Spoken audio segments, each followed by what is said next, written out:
Cornwall, land of blue skies and beaches, holiday homes, bird watchers and biking expeditions, a picturesque corner of Britain, and a part of England for over 1,000 years.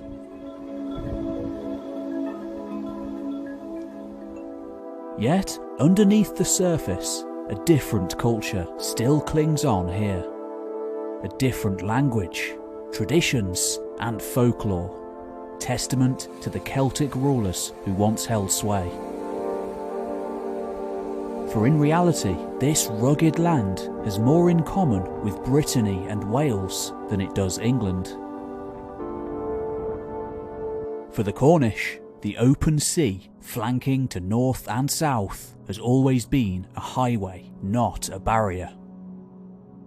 It's the same today, just as it was in ancient times.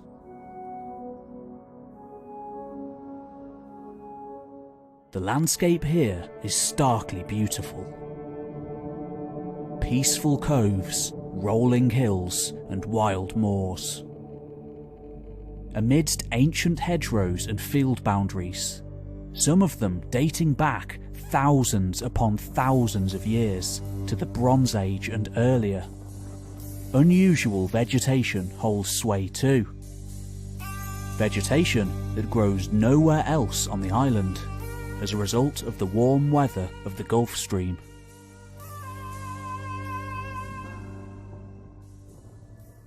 Yet, such is the remoteness of the place.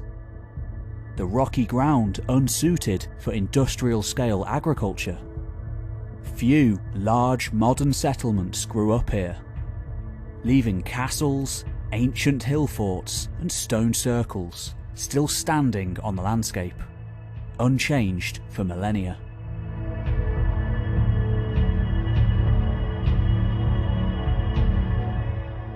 In recent years, excavations at prominent sites like Tintagel Castle, famous in Arthurian legend as the birthplace of the mythic king, revealed early medieval trade links all across Europe and beyond.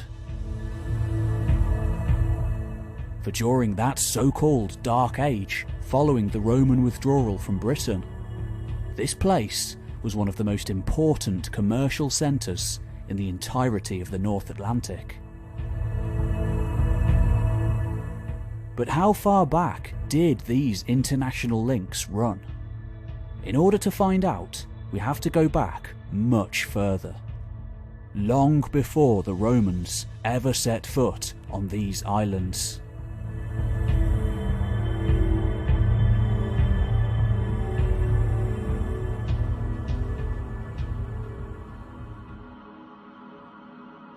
"3,000 years ago, Europe was a very different place.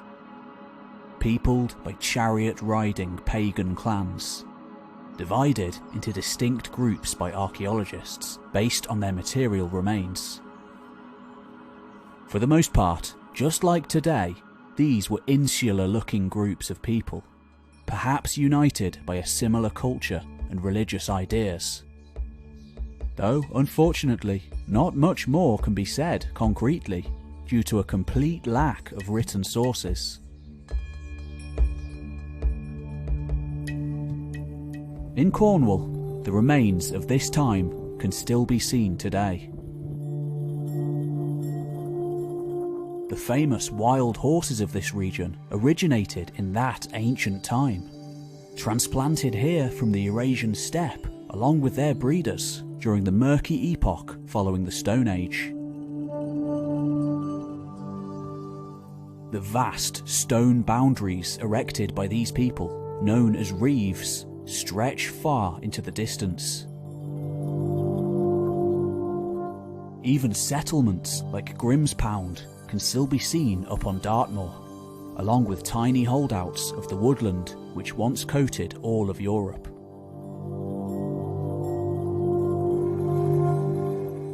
Then, sometime around 1000 BC, amidst the turmoil of a new age of iron, in the aftermath of the late Bronze Age collapse, strangers arrived on British shores.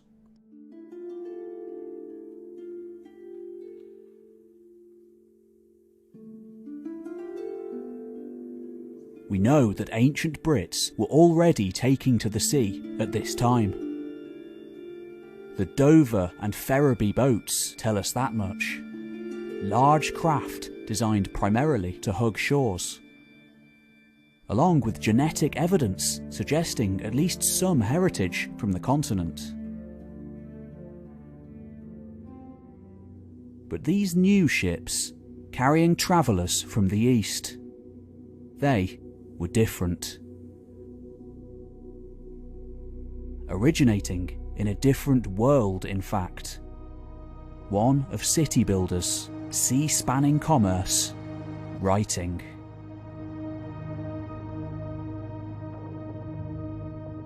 For these travellers had their roots well over 3,000 miles away, in what is now Lebanon and Israel, half a world away.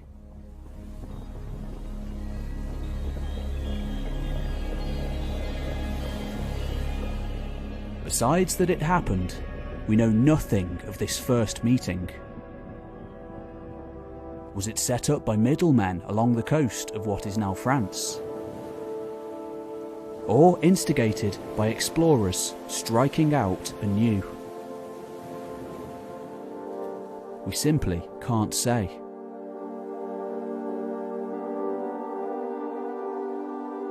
Yet, the evidence of these Iron Age wanderers showing up in the archaeological record is indisputable. In fact, evidence of Semitic travellers from the Levant has also been found all along the seashores of the Mediterranean and beyond.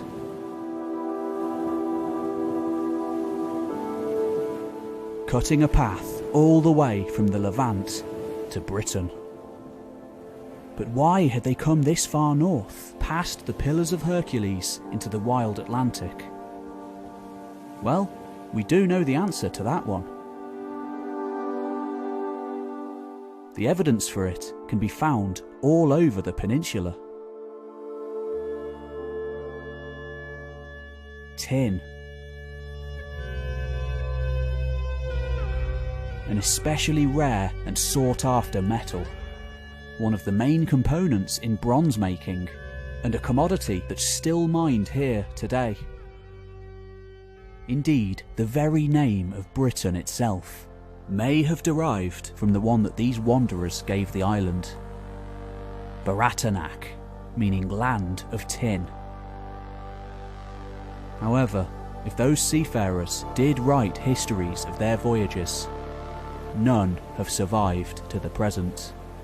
All of their writing having disappeared along with the parchment it was written on.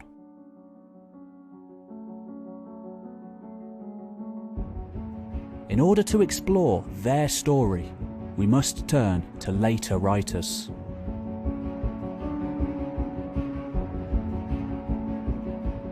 As early as 445 BC, Herodotus speaks of the British Isles as the Tin Islands, or Cassiterides. The Greek explorer Pytheas of Massalia, writer of the now lost earliest account of the North Atlantic, mentioned the tin trade, as does Polybius and Diodorus of Sicily.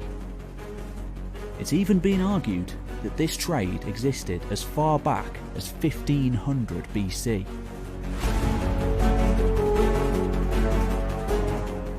But who were those wanderers? Of course, they were the Phoenicians. Some of the most successful traders in history, often called the first true seafarers of Europe, and often credited with the first true alphabet. One which the English language is written in today.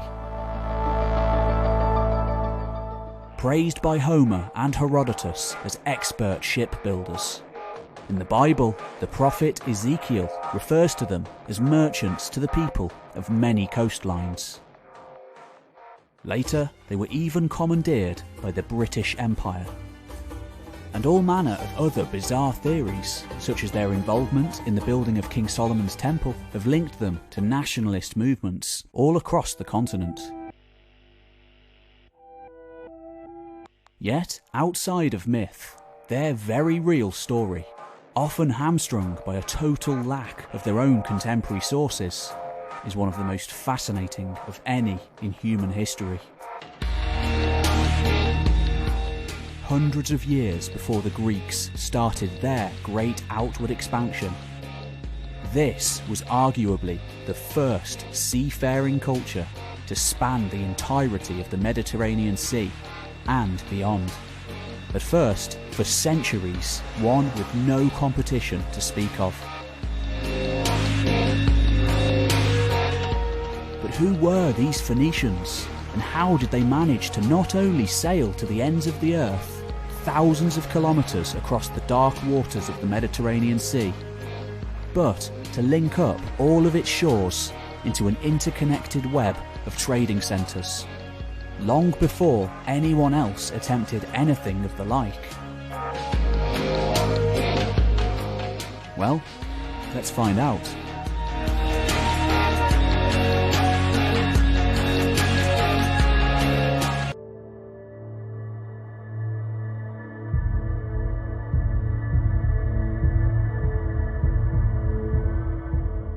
To say that the cities of southern Spain have a rich history would be an understatement. These lively port cities like Malaga, Cartagena and Cadiz, to name just a few, are where Romans, Vandals, Visigoths, Berbers, Arabs and of course Castilians all left their mark. However, what most people don't realise is that the founding of many of these cities predates all of these disparate peoples by centuries. For they are some of the oldest cities on the continent. Though a scattering of relatively large settlements did exist here in prehistory, the walled Copper Age metropolis of Los Millares tells us that much. Yet archaeology suggests that the first true city builders in Spain seem to have arrived from elsewhere.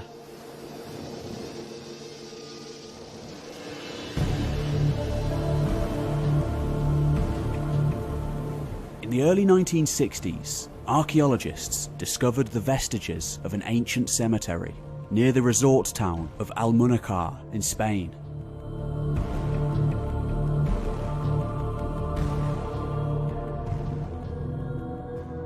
At first, they thought they'd excavated the remains of early Greek colonists who had set up shop in the region. However, it soon became clear that the ceramics being uncovered here were from a place even further to the east than Greece.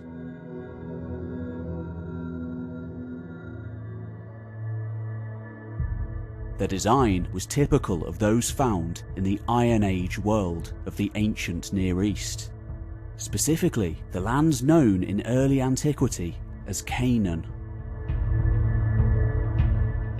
In the decades that followed, several sites with similar artifacts were discovered not only throughout Spain, but in Morocco, Malta, Sardinia, Sicily, and even, as we have seen, as far away as Britain.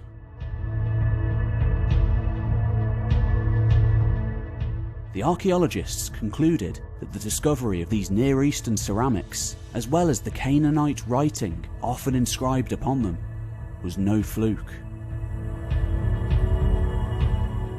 but confirmation that a group of people the Greeks called Phoenicians had settled en masse throughout the Mediterranean. Certainly by the 9th and 8th centuries BC, and possibly much earlier.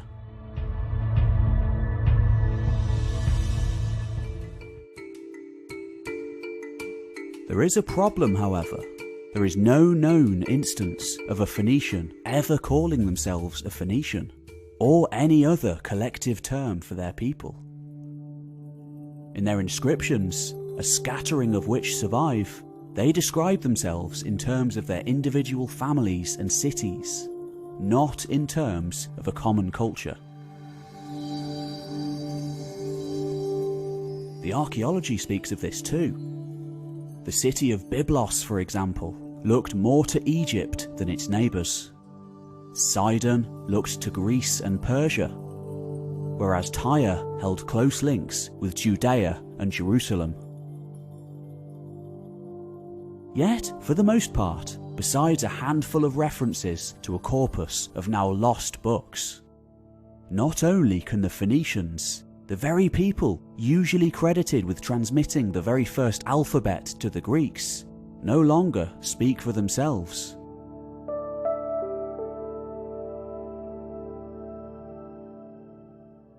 But those who did write about them almost unanimously despised everything they were.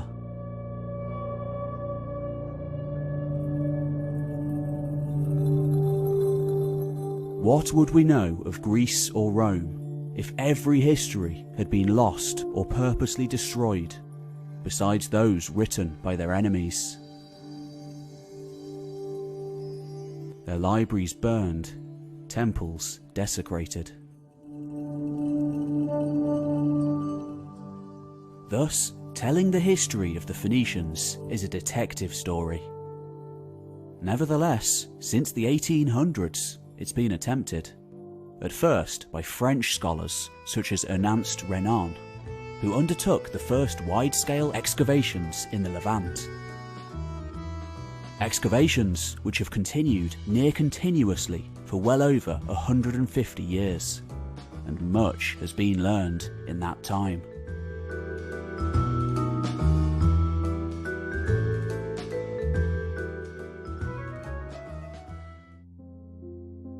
The story of the Phoenicians begins much earlier than the middle centuries of the Iron Age, when their far-flung colonists made port all over the Mediterranean world. Already in the Middle Bronze Age, they were famous for their maritime and mercantile activities. Archaeology suggests their entire society geared itself toward the sea, in fact. And a brief look at the mountainous terrain around their cities, coated by thick cedar forest and impassable ravines, tells us why. Just like other ancient seafaring people, from Cornwall to Norway, the sea was a highway.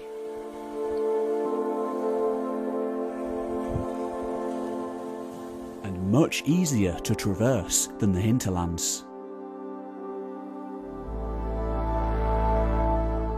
Uniquely placed at a crossroads between the vast empires of antiquity, the Phoenicians were the ultimate middlemen. As long as they paid homage to larger states such as Egypt and Assyria, left to their own devices, whilst benefiting from all the latest technological improvements from the wider world, whilst adding quite a few of their own, and gradually growing rich over the centuries, for their customers were many.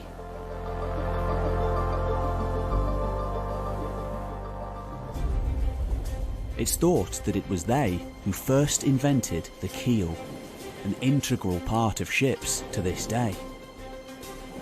Indeed, their cargo vessels, perhaps born on the trade route taking timber down to Egypt, were not only massive but ingenious, able to send small forests of cedar trees or other cargo southwards along the coast. But why did they call themselves Phoenicians? Well, we don't know that they did.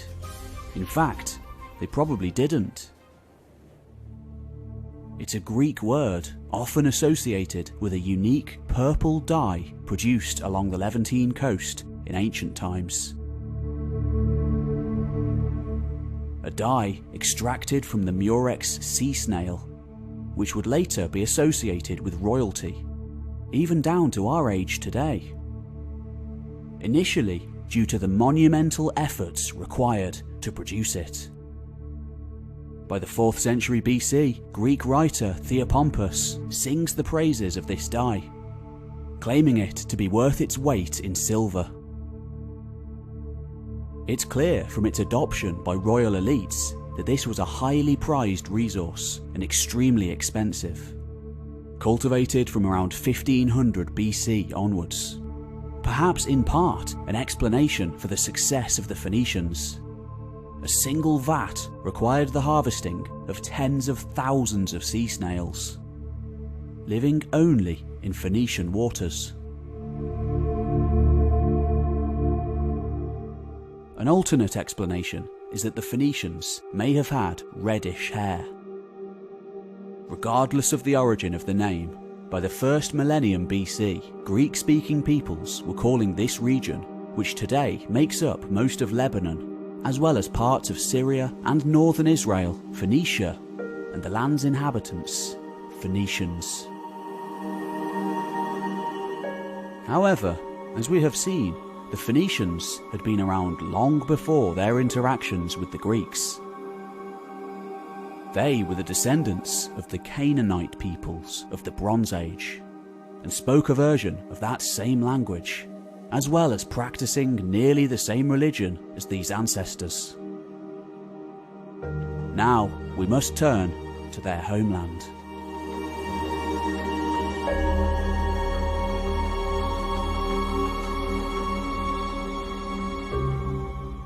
Today, Lebanon is a picturesque mountain nation, unfortunately mired in recent years by civil war and sectarian violence, pulled into the struggles of neighbouring powers.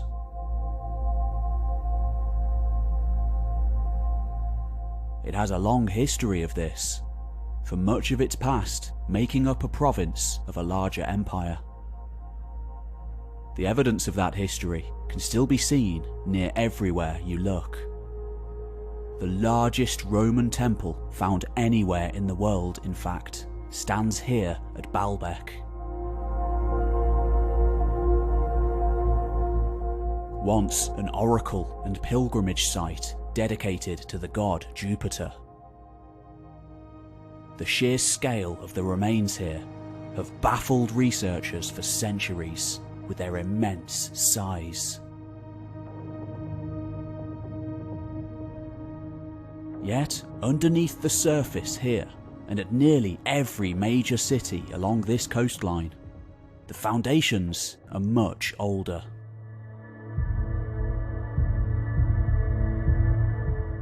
Remnants of a time before the Romans, when this region dictated its own fate. When this land was known by a different name, famous in the Bible and other contemporary records as Canaan. Hundreds of Canaanite towns and cities have been found all over the Levant, and it is from Canaan that the Phoenicians sprung.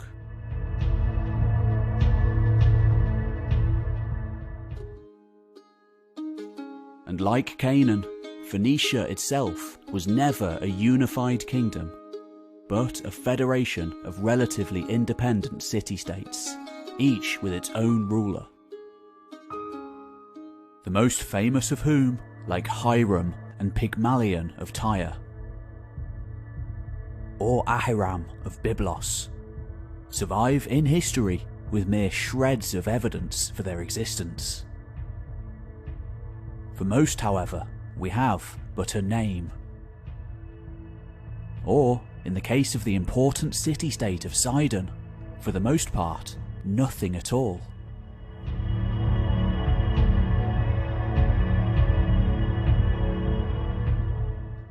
Like the later Greek city-states, they shared a common religion, language, and customs, worshipping gods such as Baal and Resheph.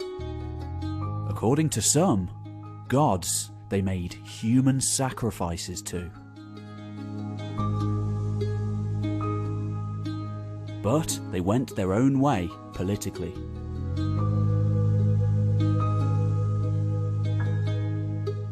By at least 3000 BC, the prominent Phoenician cities of Byblos, Tyre, Sidon, Beirut, and Arwad, had not only been firmly established, but were prosperous maritime trading hubs. Their location at the nexus of many age-old Eastern Mediterranean trade routes linking Asia, North Africa, and Europe attracted many different peoples from all over the known world. Though several mid-Bronze Age empires coveted the area, it would be the Egyptians who would have the longest and most lasting influence on Phoenicia. Between the 16th to the 13th centuries BC, the pharaohs of Egypt's new kingdom reigned nearly uncontested in most of Canaan, including the area that would later become known as Phoenicia. However, things drastically changed in the 12th century BC, when groups of migrants and marauders, collectively known as the Sea Peoples, showed up along the shores of the empires and kingdoms of the Eastern Mediterranean. No one knows exactly what happened and why they had left their homes. But one thing is clear: the world after their arrival would never be the same. According to Egyptian, Ugaritic, Cypriot, and other textual sources, the Sea Peoples ravaged the Levant and contributed to what historians today call the Late Bronze Age collapse of the 12th century BC. These often violent series of events brought about the total destruction of what was once the Hittite Empire in Anatolia, as well as bringing an end to Egyptian domination in Canaan. Finally, after the dust had settled, several new kingdoms and states formed in the power vacuum that was created all throughout the Levant, including the Phoenician city-states, now completely independent of Egyptian rule. Interestingly, unlike many of their neighbours, the Phoenician city-states were left relatively unscathed by the Sea People's attacks,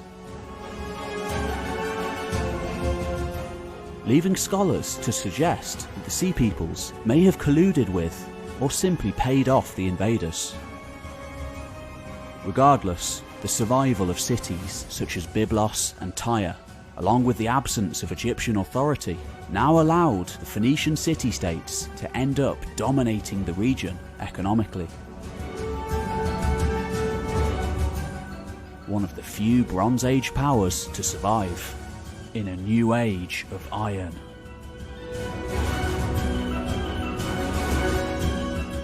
Testament to the adaptability of these city-states. Internal changes were happening too, though its exact origins remain shrouded in mystery. In the years between 1200 and 1000 BC, Phoenician writing, likely an extension of earlier Canaanite writing systems, begins to show up in the archaeological record. Perhaps most important of all, at Byblos, 5 royal inscriptions dating to this time, notably including the Ahiram sarcophagus, show the existence of a 22-character alphabet, one of the first of its kind found anywhere in the world. A cutting-edge, democratizing writing system compared to the elite-controlled cuneiform and hieroglyphics that came before. Another important structure from this time is the Temple of the Obelisks. Here we can see Egyptian hieroglyphics gradually give way to the Phoenician alphabet. A much easier system to learn, particularly for merchants wishing to keep records and contact trade partners. The use of this alphabet was then spread by Phoenician merchants, throughout the maritime trade into parts of North Africa and Europe.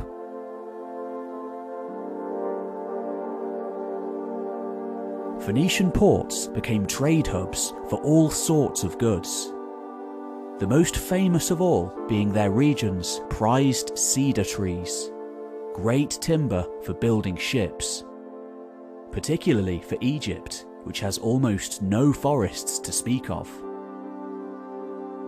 This is a trade that would continue for thousands of years to come.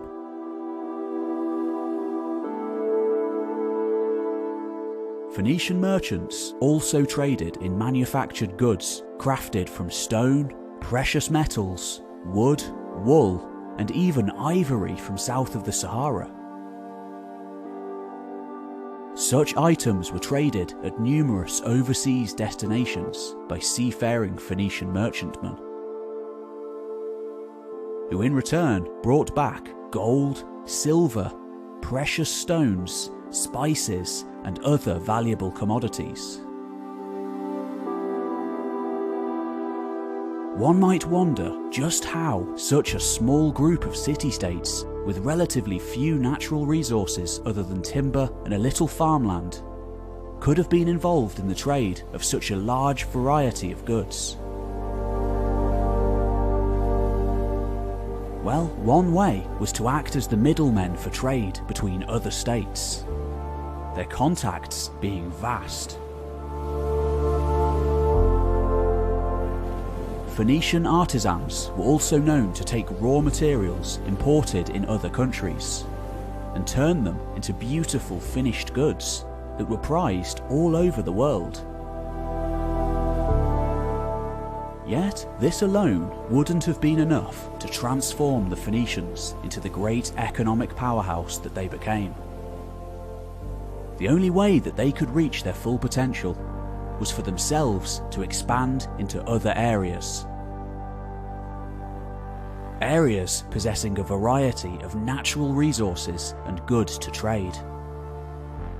Natural resources no one else in the East had access to.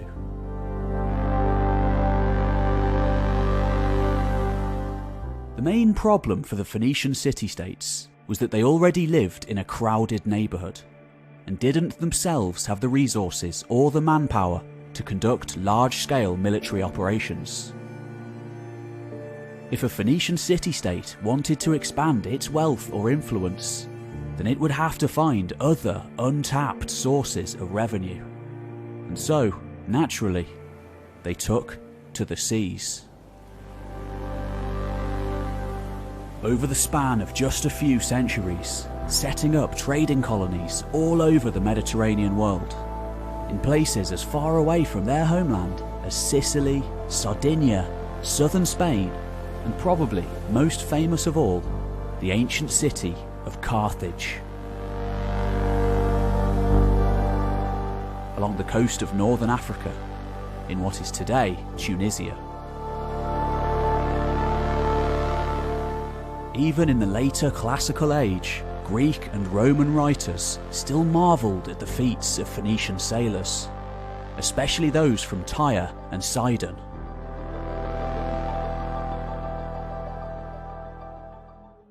In the 1st century AD, for example, the Roman geographer Pliny the Elder says the following. Once, Tyre was an island separated from the mainland by a very deep sea channel, 700 yards wide. But now, joined to it by the works constructed by Alexander the Great when besieging the place, and formerly famous as the mother city from which sprang the cities of Leptis, Utica, and the great rival of Rome's empire in coveting world sovereignty, Carthage, and also Cadiz, which she founded outside the confines of the world, but the entire renown of Tyre now consists in a shellfish and a purple dye.